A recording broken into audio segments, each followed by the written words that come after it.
Jitan Ram Manjhi tweet कर चुके हैं, बिहार में खेला होबे, लेकिन खेला कर कौन रहा है और किसका खेला कामयाब होगा। नरेंद्र मोदी बिहार जा रहे हैं, उससे पहले बिहार में खेला कौन करने वाला है, नीतीश या लालू? इतने सवाल बिहार को लेकर लोगों के मन में हैं कि पूछिए मत। क्या डील पक्की हो गई है नीतीश और मोदी में? नीतीश सीएम रहेंगे या डेप्यूटी सीएम? डेप्यूटी सीएम कौन होगा अगर वो सीएम रहेंगे? क्या लालू स्पीकर के बाद उससे बात करके खेला कर देंगे? नंबर का गेम कैसा है? क्या नीतीश मामले में असली पिक्चर अभी बाकी है? याद कीजिए, मोदी कैंप का 400 सीट का टारगेट है और बिहार उसका 10% अकेले है। कहा जा रहा है कि नीतीश मोदी अगर मिल गए तो समझ लीजिए विपक्ष के लिए कुछ नहीं बचा। बिग एंड बोल्ड में डिटेल्ड इन सारे सवालों का जवाब।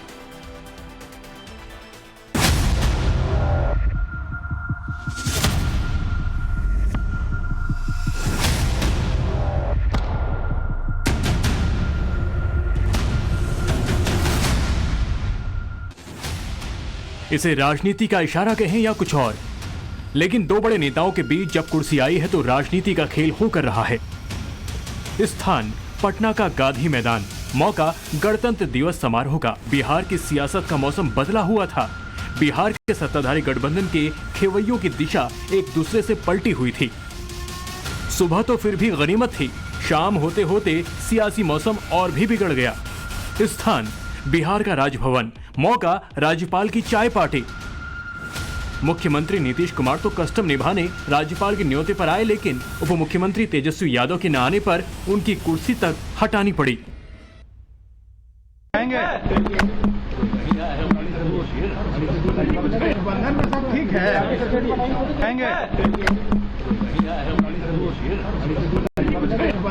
ठीक है। शुक्रवार को एक और नीतीश कुमार और तेजस्वी यादव एक दूसरे की चालों को परखने में लगे थे, तो उधर दोनों खेमों के नेता और कार्यकर्ता संभावनाओं के गुणागणित को समझने, तोलने और खोलने में जुटे हुए थे।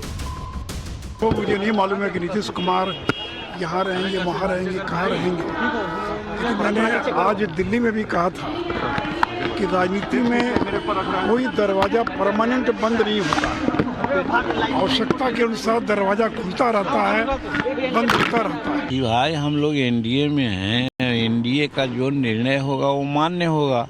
अगर एनडीए के लोग चाहेंगे कि नीतीश कुमार को अपने पक्ष में ले आवें तो फिर हमारा विरोध करने का क्या सवाल है। 22 को जब इस गठबंधन की बुनियाद पड़ी, उस बुनियाद में आदरणीय मुख्यमंत्री नीतीश जी, हमारे राष्ट्रीय अध्यक्ष लालू जी और तेजस्वी जी, बुनियाद की एक एक ईंट जो थी वो ये थी कि मोदी जी की तानाशाही राजनीति, नफरत और घृणा के खिलाफ।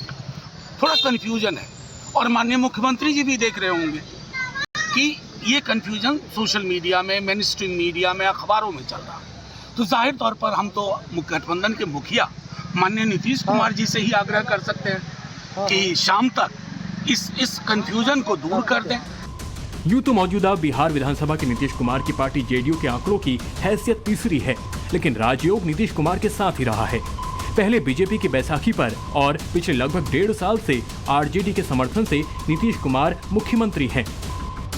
इन 15-16 महीनों में ऐसा मौके कई आए जब नीतीश कुमार तेजस्वी यादव के साथ की कस्में खाते रहे और तेजस्वी यादव अपने राजनीतिक चाचा की कसीदे पढ़ते रहे। हमारे तेजस्वी जी हैं, अब इनको हम लोग बिल्कुल आगे बढ़ा करके, और आगे हमको तो जितना करना था अभी सबसे आगे और हमको करवाना, आगे करवाना है तो सब कुछ करवाएंगे। सब कुछ को एक एक बात समझ रहे हैं और एक एक बात को देख रहे हैं और एक एक काम करने की कोशिश सब लोग कर रहे हैं। हमारे अधिकारीगण भी सब ठीक से काम कर रहे हैं, सब तरह की सुविधा है, सबको है। लेकिन अब इन सब चीजों पर जरा ध्यान रखिएगा कि हमको तो जितना सेवा करना था मेरा बतवा जरूर मान लीजिएगा, कि मेरी राय नहीं है। हम जो भी कर रहे हैं राष्ट्रपिता महात्मा गांधी बापू की बात जो है उसी को ध्यान में रख करके ही हम एक एक काम को करवाए हैं और आगे बढ़वाए हैं। और हम लोगों की कोशिश है कि सब लोग मिलजुल करके लड़े। ना हमको मुख्यमंत्री बनना है, ना इनको प्रधानमंत्री बनना है। हम जहां हैं वहां खुश हैं, इनके नेतृत्व में काम करने में खुशी है। तो इसलिए काम करने से मतलब है जनता के दिक्कत जो आ रही है, समस्या जो आ रही है, उसका समाधान करने से हम लोगों को मतलब है।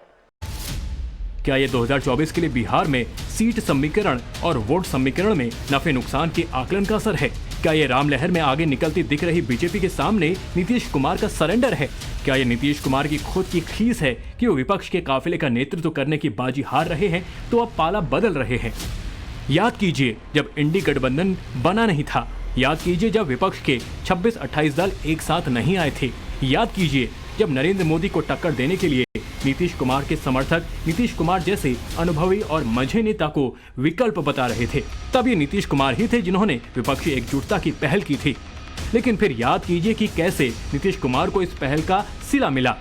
इंडी गठबंधन का नेतृत्व करने का मौका तो दूर, अटकलें यहाँ तक लगी कि कुछ हफ्तों पहले तक जेडीयू के अध्यक्ष रहे लल्लन सिंह की लालू प्रसाद यादव से ऐसी नजदीकियां हो गई कि नीतीश कुमार की राजनीति ही दांव पर लग गई थी।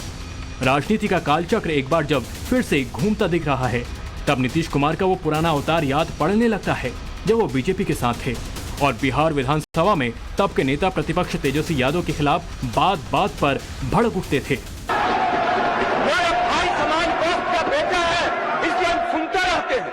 हम नहीं कुछ बोलते हैं और इसके पिता को किसने बनवाया था? नागपुर में विधायक दल का नेता, ये पता है? इसको डिप्टी चीफ मिनिस्टर किसने बनाया था? और जब इस पर आ रहा था हमने कहा एक्सप्लेन करो, जब एक्सप्लेन नहीं किया तब हमने छोड़ दिया। नीतीश कुमार अगर वाकई एनडीए में आ गए तो क्या क्या संभावनाएं बन सकती हैं? पहली संभावना, नीतीश कुमार की राजनीतिक प्रतिबद्धता पर सवाल उठ सकते हैं। ये सवाल सिर्फ आरजेडी, कांग्रेस जैसे दल नहीं उठाएंगे, बल्कि खुद बीजेपी विरोधी नीतीश के अपने नेता कार्यकर्ता ये सवाल उठा सकते हैं। इस बात के लिए भरोसा करने के लिए तैयार नहीं है कि नीतीश कुमार इधर से उधर जो है चले जाएंगे। भारतीय जनता पार्टी के दफ्तर का चपरासी तक ये कह चुका है कि यहाँ के लिए उनका दरवाजा बंद हो चुका है। उसके बावजूद ही आदमी कैसे साहस कर सकता है भाई? अगर वो एनडीए के जाते हैं तो उनकी राजनीतिक रूप से मौत हो जाएगी बस। लेकिन लास्ट टाइम आपके महागठबंधन के नेताओं से कब बात हुई और किनसे बात हुई थी?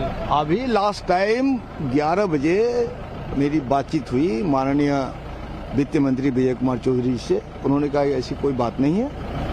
आप लोग महागठबंधन सब साथ में हैं? हम लोग तो साथ है ही है। अब नीतीश कुमार जी के बारे में ना बयान आ रहा है। नीतीश कुमार मर जाएंगे, मिट जाएंगे, बीजेपी नहीं जाएंगे। अगर चले गए तो राजनीति से हट के, मतलब चले गए, इनका राजनीतिक पतन हो जाएगा। हम लोग बीजेपी को नहीं मानते हैं, हम बीजेपी में पहले थे।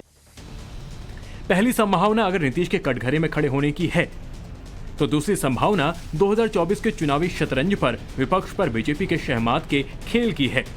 हालांकि नीतीश कुमार को साथ लेने से पहले बीजेपी को चिराग पासवान और उपेंद्र कुशवाहा जैसे अपने सहयोगियों को मनाना पड़ेगा। इसके अंदर खाने की कोशिशें शुरू हो गई लगती हैं। तो उधर नीतीश कुमार के इंडी गठबंधन से जाने का मतलब ही है इंडी गठबंधन की इतिश्री। इस संभावना में ममता बनर्जी के बंगाल में अकेले लड़ने के फैसले पर कांग्रेस के स्पीड ब्रेकर जैसी दलील भी काम नहीं आएगी। ये संभावना मोदी विरोधियों के लिए कितना बड़ा झटका होगी, इसे ऐसे समझें कि इंडी गठबंधन में अलग से पीडीए वाली ढपली बजाने वाले अखिलेश यादव भी मानो बोल पड़े हैं कि ऐसा नहीं हो सकता। ये कोई सौहार्द नहीं है। हमें उम्मीद है कि नीतीश जी एनडीए में नहीं जाएंगे। नीतीश जी इंडिया गठबंधन को मजबूत करेंगे। नीतीश कुमार जैसे नेता का इंडी गठबंधन से निकलने की अटकलें अगर सच साबित होती हैं, तो ये उद्धव ठाकरे जैसे मोदी विरोधी नेताओं का हौसला भी तोड़ सकता है। मुझे नहीं लगता नीतीश कुमार जी, मैं आज सुबह नीतीश कुमार जी के बहुत ही करीबी लोगों से हमारी बातचीत हो गई